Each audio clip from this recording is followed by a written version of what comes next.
La glucemia basal es la relación física que nos establece el valor o la cuantía del azúcar en sangre o de la glucosa en sangre, más específicamente en una gota de sangre o en un decilitro de sangre. Pero tenemos que comenzar por el principio. ¿Qué es la glucosa o qué es la molécula de la glucosa?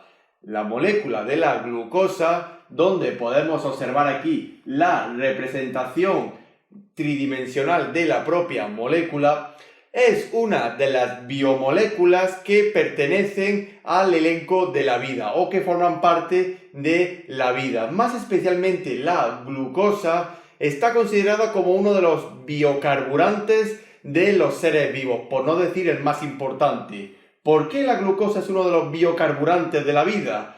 Porque la molécula de la glucosa en sí, forma parte de cualquier ruta metabólica existente en el mundo biológico. Por ejemplo, dentro de las dos rutas metabólicas más conocidas, como son el anabolismo en las células vegetales y el catabolismo en las células animales, la glucosa siempre es o el producto inicial de la ruta metabólica que se degrada para dar energía, o es el producto final de la ruta metabólica para proveer de alimento. Si nos vamos a las dos rutas metabólicas principales, observamos que en el anabolismo la glucosa es el producto final, es decir, mediante elementos sencillos como la luz solar, minerales y otras partículas que podemos encontrar en el ambiente, las células son capaces de sintetizar moléculas de glucosa para su después transporte y consumo por el resto del organismo.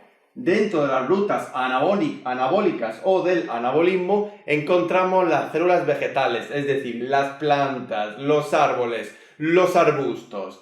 Mientras que, por el contrario, en el catabolismo, la glucosa significa el producto inicial de la reacción. Es decir, una molécula de glucosa se degrada, se desintegra para dar energía y fortaleza a los procesos vitales que se corresponden dentro de las células, como por ejemplo en las reacciones metabólicas celulares, como por ejemplo el ciclo de Krebs, para la producción de energía en forma de ATP. Por eso, dependiendo de cada ruta que escojamos, siempre habrá una molécula o varias moléculas de glucosa que pueden ser tanto el producto inicial como el producto final.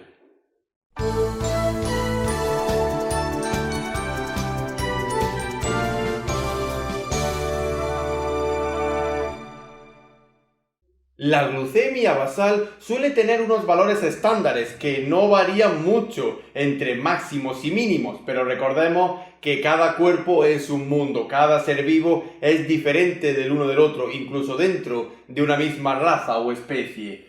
Por ejemplo, tenemos que la glucemia basal en ayunas suele ser entre 70 y 100 miligramos por decilitro o en una gota de sangre. También tenemos que, por ejemplo, la glucemia basal postprandial suele ser entre 100 y 140 miligramos por decilitro, es decir, la glucosa basal que tenemos después de haber comido, por ejemplo, 1 o 2 horas de haber ingerido nutrientes en nuestro organismo.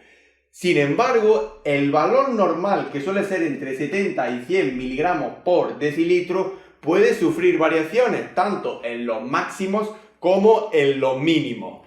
Si encontramos que el valor de la glucosa en sangre o de la glucemia basal suele ser mayor de 100 o 120 miligramos por decilitro, hablamos del término de hiperglucemia, que usualmente se suele tomar como un aumento de la glucosa en sangre por encima de 120 o 160 miligramos por decilitro, donde podemos encontrar valores muy variopintos, desde personas que pueden tener 300 miligramos por decilitro hasta incluso individuos que poseen hasta 600 y 700 miligramos por decilitro. Es decir, la propia gota de sangre que le sacamos al paciente, si nosotros la saboreamos, nos va a saber como si fuera una tarta, como si fuera azúcar, un terroncito de azúcar, de la alta cantidad de glucemia en sangre. Mientras que, por el contrario, al revés, tenemos que si el valor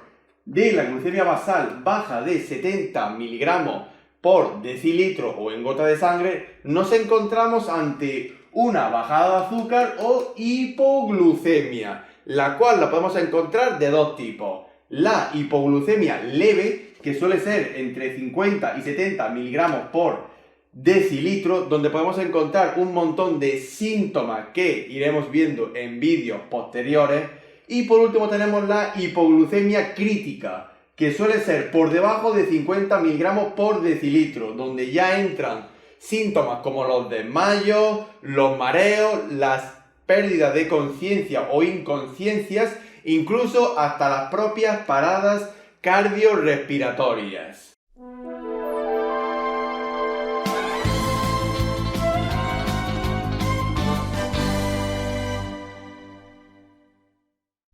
Existen muchos factores, tanto intrínsecos como extrínsecos, y patologías que suelen afectar a los valores de la glucemia basal, incluso de forma continua. Pero dentro de las patologías más comunes encontramos una que poco a poco se va abriendo camino en la sociedad actual, junto con otras patologías como el propio cáncer o la arteriosclerosis, así como la obesidad, y que tiene relación con esta última, la conocida como la diabetes mellitus. La diabetes mellitus es una endocrinopatía muy importante perteneciente al cuadro facultativo de la endocrinología, donde hay una alteración continua de los valores de la glucemia basal. Casi siempre esta alteración viene dada por una carencia o aumento de lo que se llamaría el sistema de regulación hormonal, es decir, el sistema endocrino. Tenemos dos tipos de diabetes mellitus establecidas en la actualidad: la diabetes tipo 1 y la diabetes tipo 2. La diabetes mellitus tipo 1 tiene que ver con una destrucción autoinmune de las células productoras de una hormona, en este caso la hormona de la insulina, que está involucrada en la regulación sistemática de los niveles de glucosa en sangre. Mientras que por el contrario tenemos la diabetes mellitus de tipo 2, que se suele corresponder con un déficit o resistencia sistemática a la acción de la insulina o valores bajos de insulina, la cual no es suficiente para regular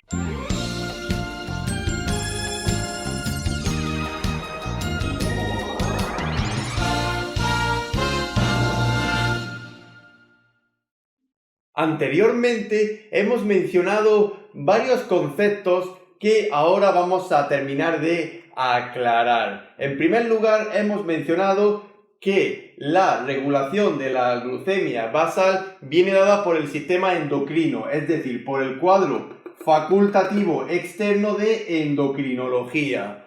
Pero claro, dentro del cuerpo también hay factores que regulan la glucemia basal.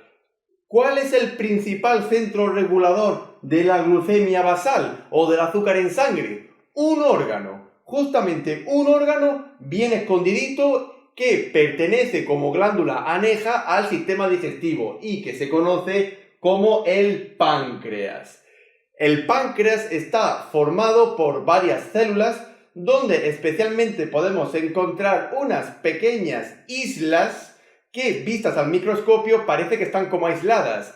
Se conocen como los islotes de Langerhans, donde encontramos que esos islotes producen dos hormonas diferentes. Una de ellas es conocida como la insulina y la otra es conocida como el glucagón.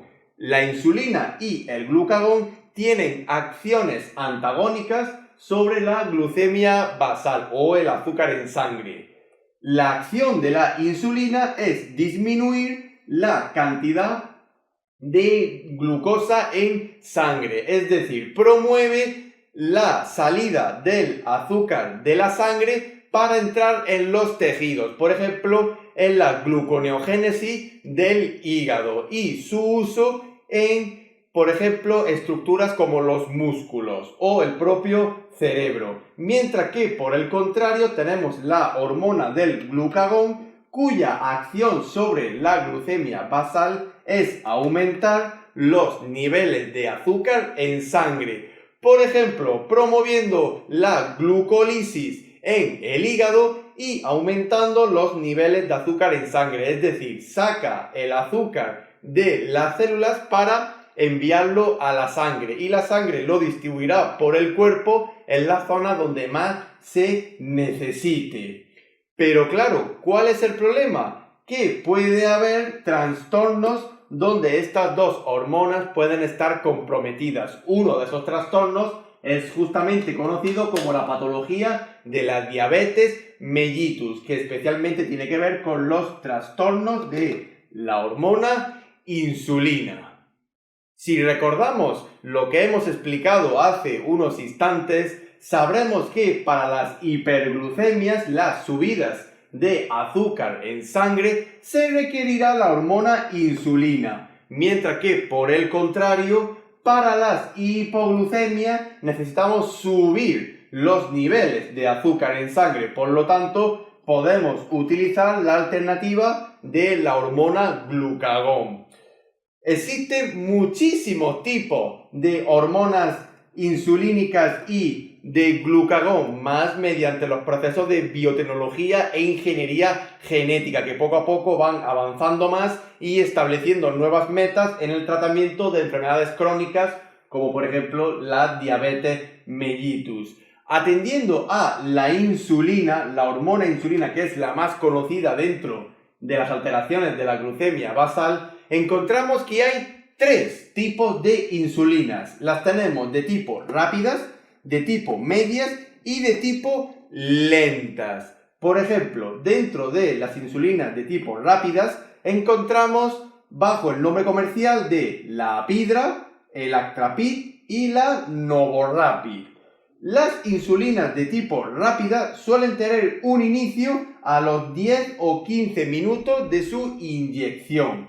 El pico lo suelen alcanzar de acción a la 1 o 2 horas de la inyección y la duración de la insulina rápida en el cuerpo humano suele ser entre 3 y 4 horas.